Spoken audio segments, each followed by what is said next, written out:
This episode is going to show you that if you had retired at the turn of the century, the year 2000, at age 65, let's say, with $1 million nest egg, even though the average return for the next 15 years in the market in the S&P 500 was 7.5%, theoretically, you would think you could pull out $75,000 a year without depleting your $1 million nest egg. Nope. It would have been worth only $98,000 at the end of 15 years, pulling out the average. The sequence of returns matters. And so get ready. I'm going to show you why that matters more than the average rate of return. So I'm Doug Andrew. I've been a financial strategist and a retirement planning specialist now for 5 decades, helping thousands of Americans optimize their assets, minimize taxes, and empower what I call their authentic wealth. I've helped thousands of people prepare for a comfortable retirement and not outlive their money by eliminating the dangers of taxes, inflation, and market volatility on their serious cash that they've set aside. Often I will tell retirees as they approach retirement that at retirement planning is something totally different than maybe what you did for your retirement. Truth be known, about 91% of Americans have money accumulated in yet to be taxed IRAs and 401ks invested in the market. Wall Street was not designed to create predictable income when you retire. But let me show you why the sequence of returns at retirement matters more than the average rate of return. So going back to this chart, you'll see here a blue graph and a green graph. And the blue graph actually shows what would have happened had the rate of return in that 15-year period from the year 2000 to 2014, that's actually a 15-year period, if the returns averaging 7.5% would have been like the year 2014, then 13, then 12, and then 11, and you would have still had $944,000 in that account, even though you were averaging 7.5%, pulling out $75,000 a year, you wouldn't have depleted your nest egg very much. However, the same rate of return, 7.5%, is what happened from the year 2000 to 2014. And, you see these pundits on the various networks and say, oh, the average return has been 7.5%. And people think, well, 7.5%, I should be able to pull out $75,000 a year without depleting your principal or your nest egg. No, the sequence of returns makes all the difference, because in the year 2000, if you were 65 and started pulling out $75,000 a year, even though the next 15 years averaged 7.5, your nest egg would have dwindled down to $98,000 in that 15-year period because of the sequence of returns. You just timed your retirement wrong. And is that what you want to depend on? That's why I recommend that retirees get their money out of the market and into a safe environment, that you are protected from market downturns. Because if you had retired in the year 2000, what happened in 2001? Well, the 9/11 terrorist attacks, 2001, 2002, 2003, the market dropped about 40%. That $1 million nest egg would have dwindled down to about $600,000, especially if you were pulling out $75,000 a year on top of that. It takes a lot to try to recover. Well, from 2003 to 2007, a lot of Americans who didn't touch their nest egg, that $600,000 finally went back and was worth the original $1 million. But they had to put off retirement 7 years. They felt like they'd lost their future. But then they thought they could retire maybe in the year 2008. What happened in 2008? As Warren Buffett put it, he said, when the tide went out in 2008, it revealed who was swimming naked, is what he said. People weren't protected. And that $1 million nest egg dwindled down to about $600,000 for the second time in 10 years. And it took 4 years until 2012 to come back to break even.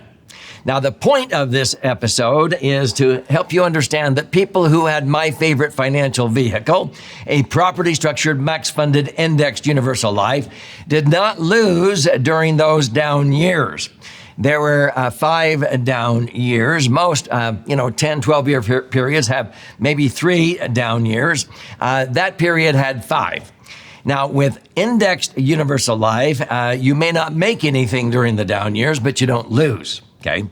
But actually, by rebalancing, our clients only earned 0 or didn't make anything 2 of those years. The other 3 years, they simply moved back to the general account portfolio rate. Back then, it was 5%. So they earned 5% tax-free. And that's why during this period, many of our clients averaged over 11%, and they netted cash on cash over 10%. Meaning they could have withdrawn $100,000 a year without depleting principal. But people who have their money in the market, because the sequence of returns, the market dropped down and then it came back up and then dropped down again, your $1 million nest egg, even if it is averaging 7.5%, which it is in both of these graphs, the green and the blue, okay, your nest egg would have dwindled down to $98,000, about 10%, a little less than that, of the original value. Now, you think averaging 7.5%, you could pull out $75,000 a year without depleting it. Nope. The sequence of returns matters more than the average rate of return. It's very important to understand this. If you simply flip those years, and if you had retired and the first year of retirement was like 2014, the next year was like 2013, you would have still had $944,000, and the average return was identical, 7.5%. So don't assume that if you're averaging 7.5, that you can just pull out $75,000 a year and not deplete your principal. It's the sequence of returns that matters far more than the average rate of return. So the message here is that at retirement planning is different than what you maybe did for your retirement planning. Wall Street was not designed to create predictable cash flow or income. It's better to get your money out of the market and into something that's going to be protected when we have market downturns. My favorite strategy for doing that is indexing.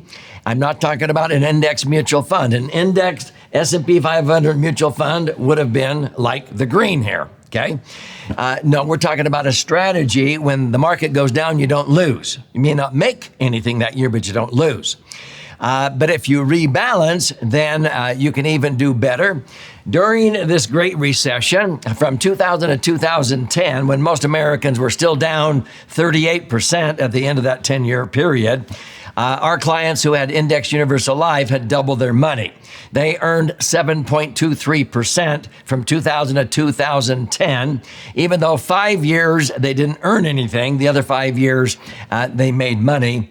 But if you rebalance, our clients only earned 0 2 of those 10 years with IUL.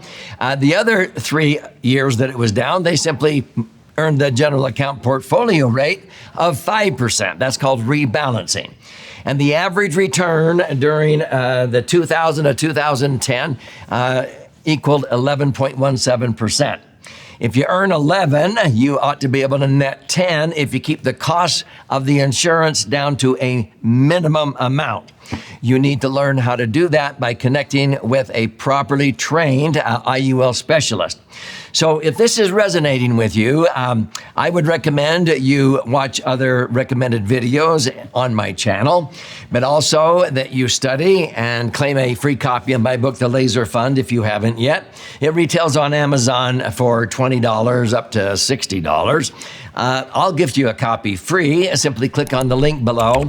Go to laserfund.com and you contribute a nominal amount towards the shipping and handling. I'll cover the rest of that cost. And I'll fire out a hard copy to you via priority mail. This is actually 2 books in one, 300 pages. 200 pages is the left brain side, the white side, with all the charts and graphs and explanations. It comprises 14 chapters.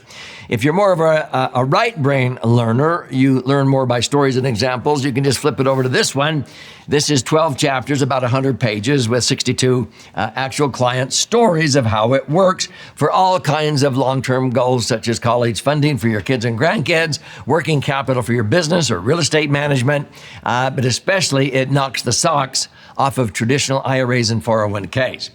While you're in there claiming your free copy of this book, if you like to listen and learn or watch and learn, there's options for that. But you can even schedule a free consultation with no cost or obligation with an IUL specialist, because it's imperative if you're exploring a max-funded IUL, and when it's structured correctly, it's deemed a laser fund, which means liquid assets safely earning returns. It spells that acronym LASER. And so a laser fund is an IUL, but over 99% of IULs would not be deemed a laser fund. If you want to see how it is done correctly, you can schedule an appointment, and they'll be happy to show you how they work with your particular set of circumstances. There's no cost or obligation. So this is not about me or any of my team. This is about you and your brighter future. Make sure that you understand that at retirement planning is something totally different than maybe what you did for your retirement, so that you will not outlive your money.